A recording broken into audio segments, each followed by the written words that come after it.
Good morning, everybody, and thank you very much for joining us on the webinar that we happen to have lined up for today. Really appreciate your attendance at it. I'd like to begin by covering a couple of housekeeping issues. So first off, this webinar is being recorded, and a link to the recording will also be emailed to you afterwards.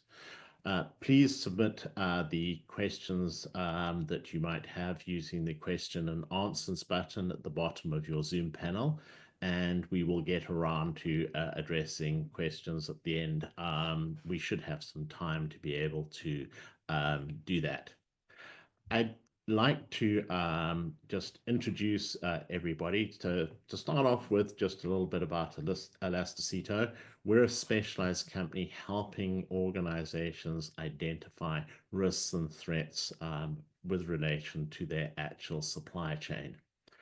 My name's Andrew Brown. I'm the CTO of Elasticito, and joining us on the webinar today, we have Clive Novus, who's the Chief IT Risk Officer from Investec, London Stock Exchange listed financial organization, and Hugh Gilmore, who is the Group CISO from the Aptia Group.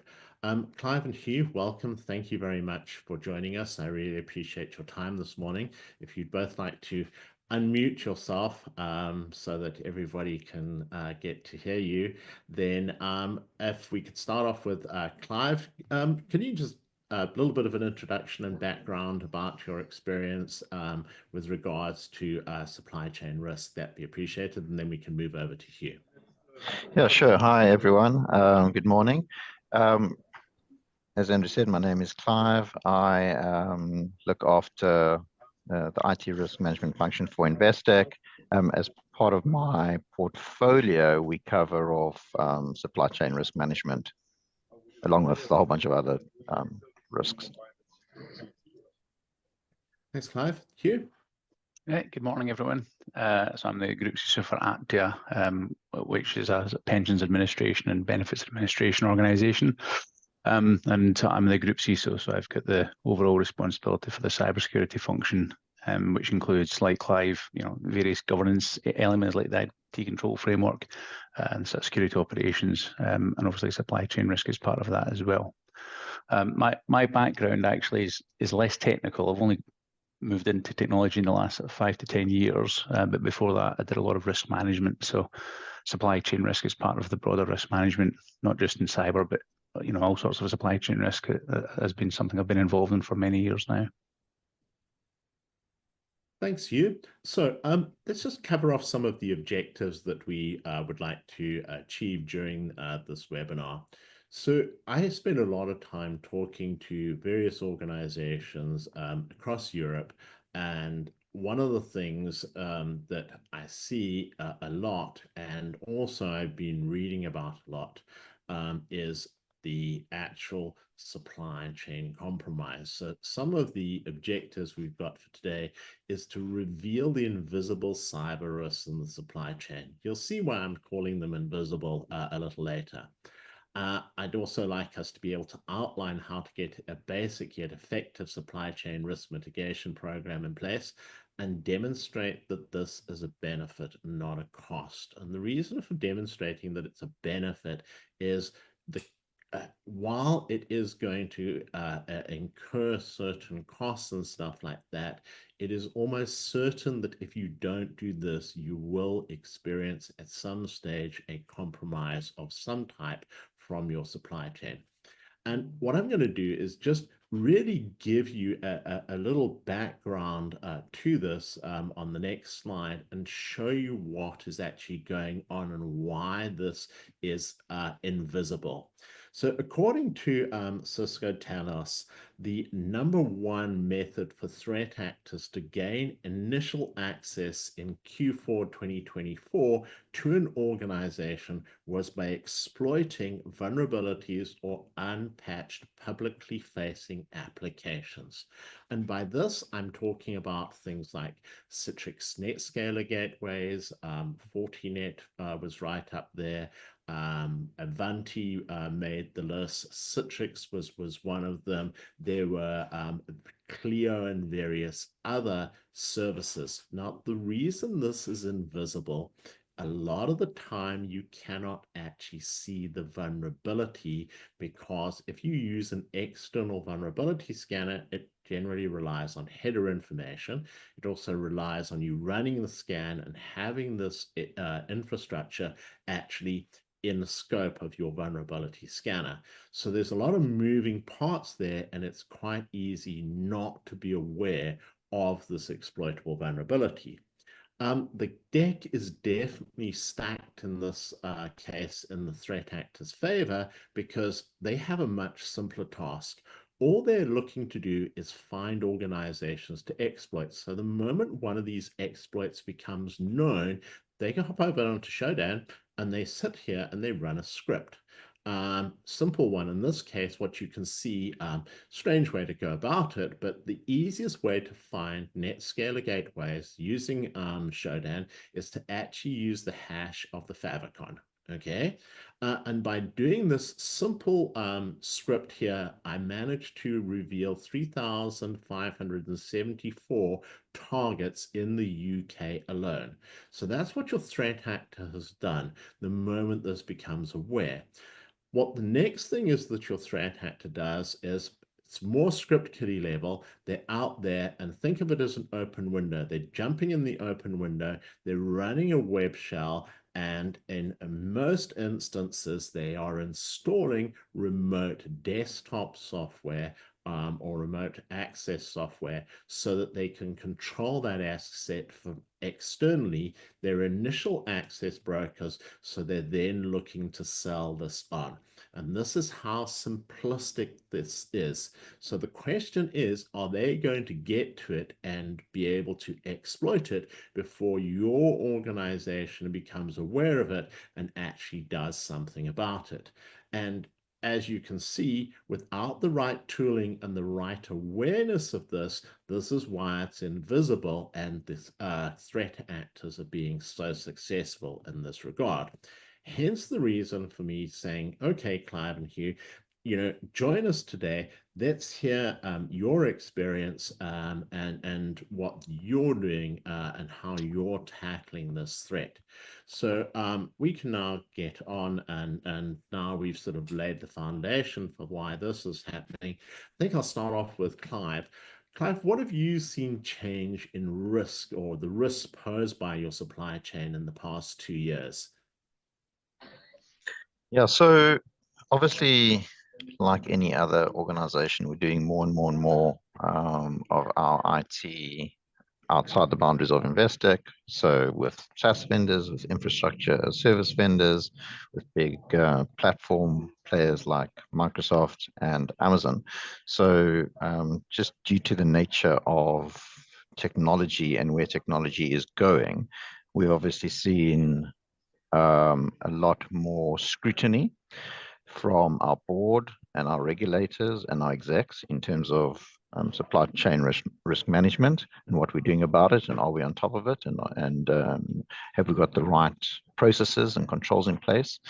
We're seeing a lot more regulation across our international franchise. So for example, in India, there's a new regulation called CSCRF. They talk specifically around cybersecurity, and as part of that, there's quite a lot of controls which we need to comply with around supply chain risk management. Similarly, in Europe, in DORA, also specific regulation which covers off supply chain risk management. So that's really just at a sort of at a macro level. And then, of course, you see in more and more risk events and incidents being reported in the press around some of the big players being compromised. I think there was one earlier on the week with one of the big players that had potentially been compromised. So we're just seeing more and more articles, reports, scrutiny, regulation relating to third-party risk management in our day-to-day operations. Thanks very much, Clive. Hugh. I mean, I think I would echo all of that. I would add to it as well. I think in general, you know, those changes in the geopolitical landscape that have resulted in more. I mean, in some cases, it's diverted people. You know, so a lot of the Russians focused on Ukraine and you know, disruption to services for Ukraine, which means some of those people aren't maybe targeting some other Western countries, but also then they've targeted Western countries that have been supporting or seem to be, you know, supporting or felt to be on the side of Ukraine. So I think we've seen more activity in that. And I think in general, I would extend, you know, Clive mentioned about the pressure from or questions from the board. What I'm seeing is more and more from clients. So people are more aware of supply chain. The more of these large compromised supply chain attacks, I think more people are taking it more seriously and are asking their suppliers what they're doing about it. So invariably, you should be doing it for your own business's protection, but you'll also, I think, be getting asked more and more, whether it's from regulators or clients, what are you doing about it? And, you know, I think you need to have a good process in place and a good response to demonstrate that you've got a handle on that. You understand the supply chain risk, and what steps you'll take, you know, to help mitigate that. Great, thanks very much for that. Looking at your crystal ball, which I'm sure that your board expects you to have, okay, you know, more expensive the better. How do you see the risk posed by the supply chain evolving, you know, in the next year to 18 months? And I don't think we can even look, you know, further than that, because it's really it's a moving target. I mean, threat actors, they're very clever and they're very intuitive and quite ingenious about the things they come up to. So, yeah, let's hear what you think's on the way. Clive, you want to start? Yeah, I can jump in. I think just building on what we were saying previously around just, you know, more and more as we do more and more with SaaS and the cloud, we'll obviously see the risk increasing across many organizations. The thing that I would add on to that is that we also need to be aware of not just our third parties, but also like the nth party risks. And there, I think the threat actors will go to compromise, you know, what we would term, you know, nth party risk or fourth party risk, whatever it may be. So we also need to be aware of the risks that the entire supply chain poses, not just necessarily our third parties. Thank you. Hugh? I mean, I think it's only going to continue, and as long as there's value in it, it's only going to increase. And if you look at, you know, there's typically three buckets. There's the nation state activity, and you might think that your industry is not targeted by nation state, but again, you might be impacted by the knock-on effect from somebody they are targeting. And while there is lots of unrest just now across the globe and changes in politics and parties across the globe as well, you know, I don't see that stabilizing over the next couple of years particularly. And then you've got the e-crime, and as I said, as long as there's value, they'll keep going after the risk. And if you know, if a threat actor can compromise multiple organizations through targeting someone that's key in the supply chain, then they'll continue to do that. As long as there's value in the crime, they'll continue. And I do think Clive mentioned SaaS. I think SaaS is becoming more of a vehicle that threat actors will start. I think if you look at the stats over the last quarter, there's more targeted attacks in SaaS. And I think with SaaS, like the cloud many years ago, the cloud is intrinsically secure, but then we misconfigure it and we're exposed. You know, SaaS platforms possibly are intrinsically secure if they're well built, but then again, configuration, APIs, what roles are you giving permissions to read your entire tenant through some SaaS application that you're using? And there's a good expression in ice hockey, which is, you know, don't go where the puck is, go where the puck's going. And I think SaaS over the next couple of years will become, I think, more of a vehicle for threat actors to target organizations. And I think some people don't consider SaaS as part of the supply chain necessarily. So that's certainly something that's on my radar. So that's very interesting. And I very much agree with you. Now, just, I'm seeing stuff from our side using cyber risk ratings tools and threat intelligence tools. And one of the things that pops up in there is something called stealer logs. Now, stealer logs are where a machine has been compromised. It's generally a personal machine that's been compromised. So like the family home computer, because everybody allows work from home, okay, easiest way when you're working from home is sit on the family computer and work from there. And what is absolutely astounding is the amount of business logon information that is actually out there, because organizations don't realize why, or the threat posed by SaaS applications are not locking them down using single sign-on. Okay, so now what happens is that there's the big migration to single sign or SaaS, but security hasn't followed it. Okay, organizations aren't doing that. So for the threat actor to compromise those SaaS applications, all they do is just go and onto the dark web, search for credentials to actually purchase on some big SaaS applications, and they're there. They've got the data, and that's actually how easy it happens to be. Certain businesses like TransUnion, okay, suffered a massive breach, even though it wasn't really technically a breach by that, because one of their clients' credentials happened to be out there who had massive access. So yeah, SaaS definitely on the way. I think we're going to start off with Hugh on this one. What are the main challenges organizations face implementing effective supply chain risk management program? Now, you've been doing this for a long time, Hugh, so you might have to cast your mind back to the pain you first experienced. You just moved over to a new company. I find my biggest thing I come across when organizations want to do this is procurement gets involved and everybody wants to get involved. Yeah. And it turns into this massive behemoth that just is never really going to get started. I mean, I think you're right, but first and foremost for me, there's having visibility, which is a challenge, and it amazes me still in any organization I've worked in where you discover something that somebody signed up to with a credit card, and it's a corporate application that you didn't know was a corporate application.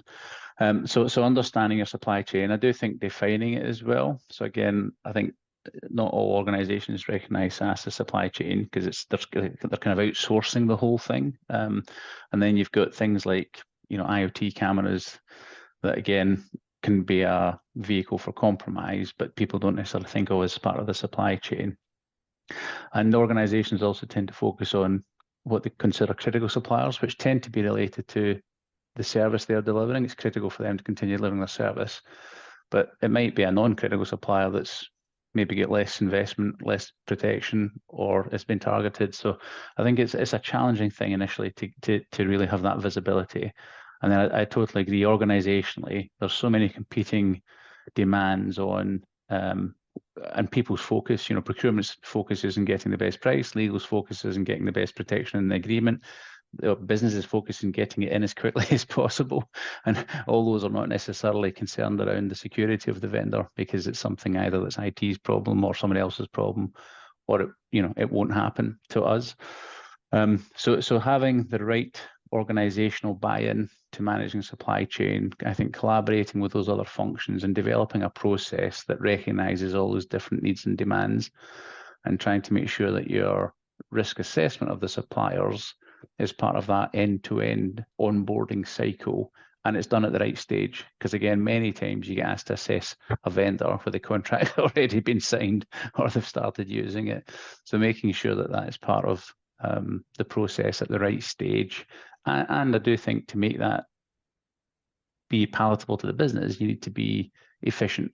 So making sure that it's not death by 1,000 questionnaires and slowing the process down. If you're seen as getting in the way, people will try and bypass the process. So, Clive, you've got an even greater challenge because you're dealing with different jurisdictions, different legislations, different requirements. So you've got a lot of balls that you're juggling in the air. Okay, how do you sort of manage all that? There's got to be sort of an overall core sort of objective, but at the same time, there's a lot of compliance you have to try and do, and you're dealing with different competencies. For you, that must be a huge challenge. Yeah, so firstly, I fully agree with everything that you said. We've faced the same challenges at Investec in terms of making sure that all parties are aligned, to make sure that all stakeholders are involved insofar as they need to be involved, and actually getting the initial inventory of all the entire end-to-end supply chain together to make sure you've got visibility. To answer your question, Andrew, I think two things that we really worked on at Investec across all of our jurisdictions globally. One is the need for consistent processes. So you don't want someone in, let's just say, South Africa doing a risk assessment of a vendor, which is completely different and with different questions and different appetites to maybe someone who's doing it in India or the UK or the US. So you've got to have sort of a common methodology of doing the risk assessments. That was the first thing. And we had buy-in from the top in order to just make sure that there's only one way of doing it. And the other thing is to make sure that there's no duplication in the process, particularly for your global vendors. So you may have a global vendor, pick a name, Pamper Hamper, which supplies Investec with, I don't know, paper clips globally. That's a silly example, but you want to make sure that that vendor only gets risk assessed once for the entire group, that you don't have duplicate efforts across every jurisdiction that that particular vendor operates within. So I think those, yeah, as I say, building on from here, those are the other two things just to be mindful of. Great. So no, I confused everybody, especially my person operating the slides there. Because I sat there and I jumped to slides. So we're just going to go one slide back. Okay. So just in case you wondered how this webinar was, it's to keep everybody awake. Effective supply chain management program. What do you have? I know when I do things, I have like for today's webinar, I had 3 goals. Do each of you have sort of 3 main KPIs, or however you'd want to define them, that you're measured on with your actual supply chain? What is it that how do you say, yes, when I get to the end of the month, my program that I've got and I run was effective? Hugh, let's begin with you on this one. That's a good question. How do I measure the effectiveness? I mean, ultimately, the absence of supply chain breach, I think, is the key thing, isn't it? So, touch wood, we're doing okay. I mean, for me, there's in terms of effectiveness, there's three core components. There's you've got to have comprehensive risk assessment, and comprehensive doesn't mean, again, death by 1,000 questions, but you've got to make sure you fully understand your risks. I think you've got to have real-time monitoring. So again, not for all suppliers, but once you've determined which suppliers require it, that real-time monitoring, it's not just a one and done at the initial point of onboarding, and particularly if you're using the 500 question method, because let's be honest, they can answer anything they want to with that. And then having the appropriate and planned mitigation strategies. So you've done your comprehensive risk assessment, you've got your real-time monitoring, but so what happens when, however you're doing that monitoring tells you something's changed? What do you do? So having that process agreed and in place and ready to respond, I think, is really important as well. How you measure that, I guess, is the number of vendors you onboard, the number that are properly tiered. Again, I'm not sure there's huge value in having some kind of dashboard measuring that. I think ultimately it's about managing the supply chain risk, and I do think the best test is the absence of supply chain breach.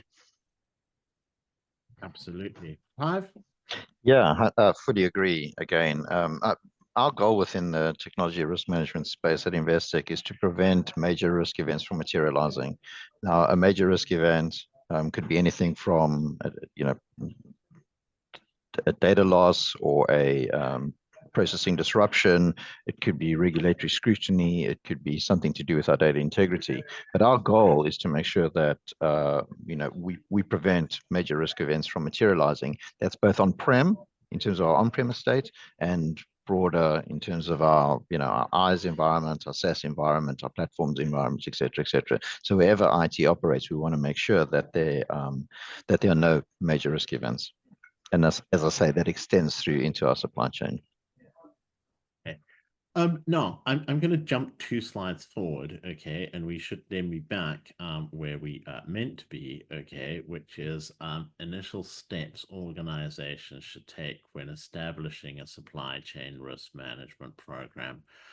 When I talk to organizations, I say, guys, let's take it simply. Let's keep it simple, okay? Let's make it manageable. Let's understand and ramp up. And by that, I start off by saying, understand where your greatest risk happens to be. It's probably going to be from your product vendors, the ones I spoke with initially at the beginning of this conversation. And it's like, how do you get visibility around that? I see a lot of organizations grappling with the chicken and egg situation here, and they sit and to get a questionnaire in place, okay, is relatively simple because they start off with an Excel spreadsheet. But the questions that I see them asking, I look and I shake my head and say, why are you asking me that question? It might be out a nice framework, okay, and it was probably might have been relevant 5 years ago, but it's really going to provide you with very little help in avoiding supply chain compromise. Clive, your comments on that. Do you see different, do you ask different questions in different jurisdictions? Do you have a standard set? What is it you're looking for? Where do you think everybody should begin? Yeah, so we've got slightly different. So we've got some consistent, touched on earlier, we've got some consistent processes across the group. What we do differently for different vendors is we do upfront risk profiling. So as you were saying, Andrew, like understand what that vendor is doing for you, and what can potentially go wrong if that vendor is either compromised or if they have a system downtime, etc., etc. So really understand the impact to the business. Based on that, we will do different levels of diligence. So if it's a low risk vendor, we'll obviously do very light touch. If it's a high risk or critical vendor, then obviously we'll do ongoing monitoring. We will do more robust due diligence. We will look at a whole bunch of different factors to make sure that that vendor is not going to put our company at risk. So to answer your questions around initial steps, definitely understand your risk appetite and understand what you plan to do with different vendors according to their inherent risk to your organization. Okay, great. I'm going to speed this up a little bit because I'm conscious of time. So we're going to change the format a little bit and move on to the next question, okay? And we're going to pass this one across to Hugh, okay? Hugh, how do you balance the need for thorough vendor assessment with the demand for operational efficiency? I was sitting talking to an organization the other day, and that they've got some that's outsourced, and of course the outsourced organization was, we'll gladly give you more resource, okay, because that means more money for us. But that doesn't really, this is now, it's getting bigger, there's more information, there's more compromise, okay, and unfortunately there's still only one Hugh. What have you done to be able to solve this problem? Well, I think using technology is one area, but using it wisely, you still have a fool with a tool, still a fool. So I do think that classification of vendors is really important, and we again try and keep it very simple. I've always tried to keep things simple.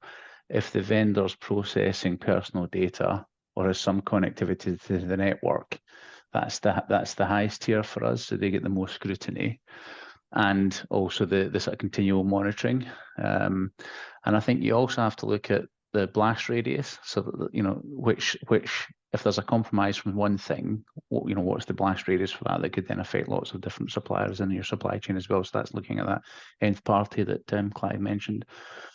And then again, I detest questionnaires from having had to fill them in and from reviewing them from vendors. I think they add very little value. So for me, I'm much more interested in technology, looking at asset scanning, you know, getting an idea of the actual posture of that organization on the web, what kind of threat actors see. And we use that internally as well. So, you know, the best acid test for using those types of tools is to scan your own environment and see what you're getting in terms of false positives. And again, determining when you need to put a vendor on continual monitoring, or if it's just a one-off or an annual sort of recurring. And I think that business process as well. So you need to make sure that it's as efficient as possible and as efficient as possible, so that you don't cause any delay to ultimately the business. You know, you're a support function. We all are support functions supporting whatever the business is delivering. So making sure you've got the stakeholder engagement, you've bought into the process, people understand when they should engage you. And if that's a efficient engagement that gives them a result quickly, then they're more likely to, you know, follow the process and engage. So I don't think you need a lot of people if you do it smartly. I agree. You know, I had a CISO and I was talking to, and you know how sort of words of wisdom drop into your path, okay, you know, as you go along. And he used to love talking about the so what test, okay? And the so what test being is, you know, if someone tells you something and you go, well, so what, okay? You know, what does that do for me in my life? Does it enhance, does it enrich me, okay? And can I do anything with the information that I've received? And if not, discard it, throw it away, don't use it. And I use that quite regularly when people are trying to do these things and they're trying to follow a book. Clive was talking about SaaS, so let's move on to the next question and push that over to him and say, do you think there's still a place for on-site assessments, seeing as there has been a large shift to the cloud and work from home? I don't know whether you ever did any on-site assessments, but I know our organizations did. Do you think there's still a place for that? Do you still do them? And if so, what do you get out of the on-site assessments? Yeah, so I think it all depends on what the vendor does for you. I think going to a SaaS vendor and visiting a data center or a marketing office is not going to really add anything. You know, we've got vendors, you know, across our organization that manufacture credit cards, for example. So we also have vendors that, you know, will print statements for clients who still want statements, paper statements. So I think it all depends on what the vendor does. So for those vendors that require an on-site visit, like the two examples that I've just given to you, I think it is useful to go and see, understand the controls, understand the physical access controls that they have, understand, you know, how they move paper around, how they move cards around. For other vendors, as I say, purely online, you know, going to visit a data center is not going to really add much. So I think it really does depend on what the vendor does for you.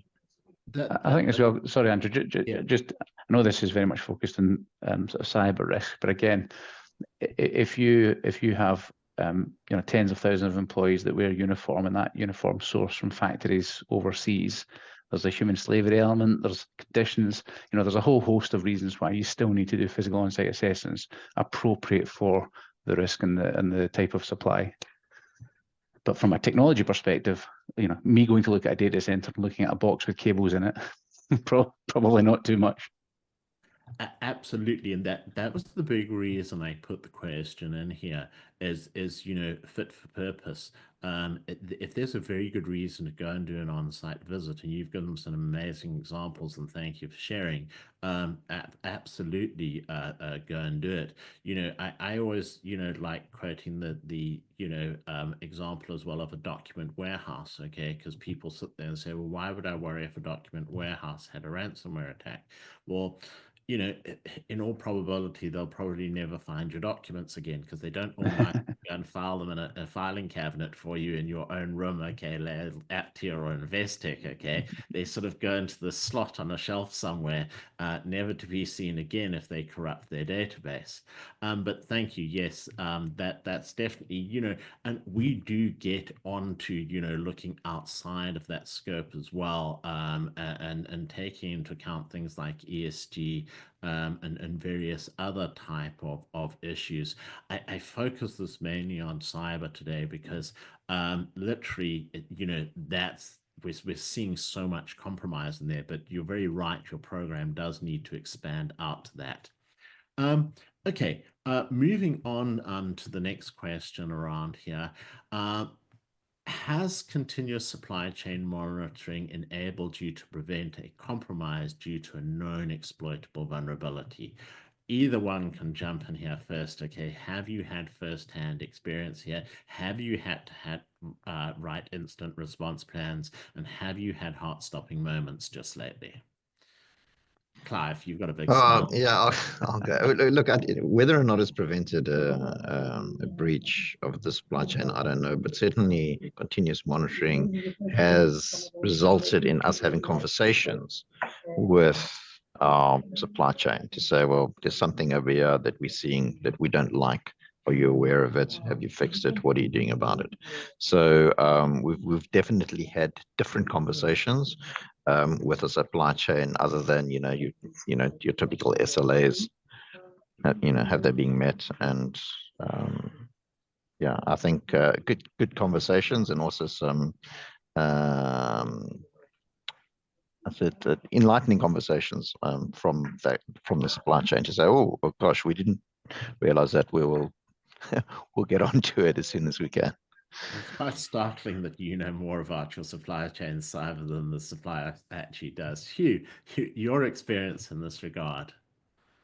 I mean, I think very similar. There's definitely conversations we've had with suppliers, and sometimes they are supportive conversations. Just, are you aware of this? Because there might be a very good answer, and we're not trying to beat them up. We're trying to work with them to make the whole police, more robust, and ultimately we're all trying to fight a common enemy in the threat actors. So could I say definitively we've prevented a compromise? No. But have we taken action that's made us more robust and helped reduce the risk? I would say yes. And I think, there's a preventative element as well, isn't there? So yeah, I think that's a hard one to definitively say positively you have, but I can't imagine the answer wouldn't be yes on the basis that you've taken measures to improve something.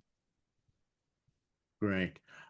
So moving on to the next question here. I have been talking to organizations, and I've been saying to them, guys, the tools that you've been using, and the way you're using them needs to change, and you need to be involving more bodies in this regard. And the reason I'm saying this is, let's go back to my original example when I sat there and I demonstrated how we can go and do a Citrix search. So, it was a bit of a race against time. I'm busy saying to organizations that have the correct tooling in place, these type of alerts need to go through to your SOC. You're not here 24/7. You're not monitoring your supply chain 24/7. If you are in the risk department, the SOC is there to do that. You need to then be, getting your call center and creating tickets from them to get them to be able to action stuff. Are these steps that you've taken or planning to take? How have you started involving the wider portion of your organization to help you manage the supply chain risk now that you're seeing it? Hugh. I'm not sure. I mean, I think getting the organization to follow the supply chain risk process is a really good start. Trying to avoid the bypassing of the process and making sure you've got visibility and you're assessing them. If you're not doing that today, then that's, for me, the first step, making sure you are. I do think there is more predictive analytic capability today than ever in the past. So if you look at things that have caused breaches in the past, you know, RDP is a good example. If you look at Akira, they like RDP. Well, if you can see from a supply chain risk assessment or continual monitoring that there's exposed RDP, you know, jump on that straight away, because if it's not led to a breach today, there's a good chance it will lead to something in the future. And I think, you know, there are tools that look at various elements based on common attributes from previous breaches that give you a sense of that predictive. You know, there's a likelihood of a breach if you don't take action. So I think that's really important. And I still think ultimately you need to prepare for the response piece as well. So understanding for all your suppliers, what will you do in the event of, and what's your contingency? Clive, any thoughts from your side about involving a larger portion of your organization? I think again, agree with you. I think we have definitely covered it all. I think for us, it was almost you talk about regulation, you talk about board scrutiny and auditors, but for us, it was almost a blessing because it really did accelerate the supply chain risk management, I guess, and maturity within the organization. So it really got us off to a flying start. I'd just like to move on now. I think we're just going to jump into any questions, and just because I'm conscious of sort of time that we've got, and also, you know, ask any final words of wisdom from either of you. You know, maybe beginning with Clive. You know, any suggestions, any sort of gotchas that you've come across that you'd like to share with everybody? I would just say, you know, top-down support, as always with anything across any large organization, is key. You know, get going tomorrow if you don't already have a supply chain risk management program in place. And I'm always a believer in making sure that you've got someone's neck to throttle. So, you know, appoint someone who needs to lie in bed at night and think about the entire supply chain and making sure that our cyber risks and other risks are being adequately addressed across the entire cyber chain. So appoint a dedicated resource, or at least make someone accountable for it within your organization, within your team. It's not a side of desk type of role. I think for me, it's about making sure you try and make the process as efficient as possible. You want to make it as low pain as possible and low friction for both the organization, the stakeholders internally, and the suppliers to get the best adoption of it as well, and make sure that you're focusing where the risk is. So, you know, it's not the same process for every vendor. You've got to have that sort of assessment of criticality, however you do that, and then apply the appropriate controls. And just finally, I think the ongoing risk monitoring. You know, lots of organizations, I think, still do the assessment at the initial onboarding and then never look at it again. And they'll find out about the breach when it happens. So ongoing monitoring of those suppliers, I think, is really important. Great. Quick question from our audience over here. We're going to pose this to Hugh. I know Clive's got to jump off in a minute or two. How should we assess the risk posed by vendors who provide SaaS applications to our business? Three key things you look for, Hugh, when you're assessing a SaaS vendor. I mean, I do think it depends what they're doing. So again, if they're processing PI data, then that's more important. If there's connectivity, so looking at when you've set up that SaaS vendor, what's the access that they've got? Typically, they've got some highly provisioned account that lets them read everything in your Microsoft tenant, for example. So understanding that is really important. And I do think, you know, an area for the future is on SaaS configuration or misconfiguration. So there's been a lot in the cloud space around CSPM, that's Cloud Security Posture Management. I think that SaaS posture management is really important, because you can have a intrinsically secure SaaS platform, you can have assessed it properly, and then you can misconfigure it, and you'll have exposure there. Mm-hmm. Absolutely. There's, you know, a chunk of other questions here, quite complex ones around sovereignty and, you know, around NIST, DORA, and ISO 27001 on which suppliers they should need to monitor and stuff like that. Probably a little bit beyond sort of what we can get through in a couple of minutes on our webinar here, but we'd be very happy to tackle those. If we'll put some written answers together for the rest of those questions, and we'll happily send them out to everybody.